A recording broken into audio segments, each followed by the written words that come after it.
Well, Parliament's portfolio on higher education wants someone to account at the Walter Sisulu University after an accreditation debacle at the institutions. Students shut down the university demanding answers as to why some courses have lost their accreditation, but the university says its situation is not at a crisis level. Professor Ahmed Bawa, CEO of University South Africa, joining us now to talk about this. Prof. Bawa, always good to have you on ENCA. So how did this happen? What's your understanding? Where did we get a bit of a mix-up on accreditation for courses? Yeah, look, thank you so much for having me on the program. And I think that this is really an important issue because it does speak to challenges being faced by graduates and employers and of course, the university itself. It seems to me at least that we have to understand that this is not a problem with accreditation. These programs were all, properly submitted to the Council on Higher Education for accreditation and so on. And I think what my understanding at least is that the big challenge really is an administrative challenge to have these programs properly registered with the South African Qualifications Authority to be offered at our university. So, they have passed through the quality assessments of the university itself, which is a very long, arduous process. Then they are subjected to the accreditation process of the university itself, of the Council on Higher Education, which is the body that does the accreditation of programs. And then what happens is that it needs to be registered as a program to be offered. And my understanding is that that's where the glitch occurred. So I think that, from what I can gather from the outcome of the portfolio committee meeting, there's a commitment from the Council on Higher Education and the South African Qualifications Authority and so on to rectify that administrative error.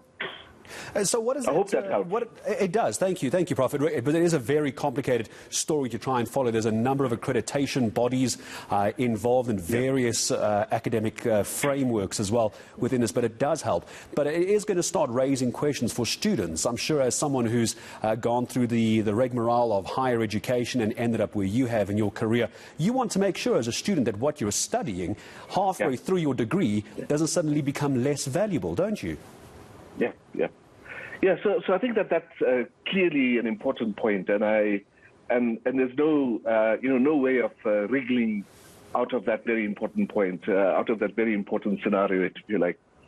It seems to me at least that the critical issue here is that these programs were accredited by the Council on Higher Education, and the professional qualifications, which some of them were, would also have gone through professional sort of evaluation by the professional bodies, like the South African Health Professionals Council and so on. So it seems to me at least that although there was this very major administrative glitch, the programs themselves were accredited. Let me make just one more point, and that is that, somebody does need to answer for this. I mean, because, no university should have on its books programs that are properly accredited and properly registered. That's a requirement. Universities should not be able to find themselves in a situation, that undermines that level of credibility, if you like, in their program. And can bring it into question in years to come, especially if once you enter the employment phase, your potential employer looks at a very hard-earned degree and says it's not worth the paper that it's written on. So, but how perhaps if we could, a couple of students then who might not understand, Professor, the value attached, an NQF level, if you will, attachment to a subject. How does a student know that what they are studying is an accredited course? How do we know this? Yes. So students is not supposed to be worried about that. Exactly, yes. Exactly. The point is that if the program is offered by a university, then it should be properly accredited both by the Council on Higher Education and by the professional body, if that is necessary, and it should be properly registered. And that's why I say that, Walter Sisulu University has to go through a very rigorous process to understand how that administrative glitch happened. So this is not, something for students to worry about. It's not something for employers to worry about. This is really something for the university to worry about. And how quickly if I may could we make get this one other point. You may, Prof, and forgive me, I was about to jump in, but go ahead, make your point, please. Yeah. No, I think that, if I may make one further point, it is that we have a very complex kind of program accreditation, program registration system. And it might well be, that there's a need for the Department of Higher Education and Training, the University of South Africa, and the Council on Higher Education, and the South African Qualifications Authority, because they are all involved in this, for them, all of them, to really sit around the table and to work out how to ensure that this kind of, administrative glitch just doesn't happen again in future.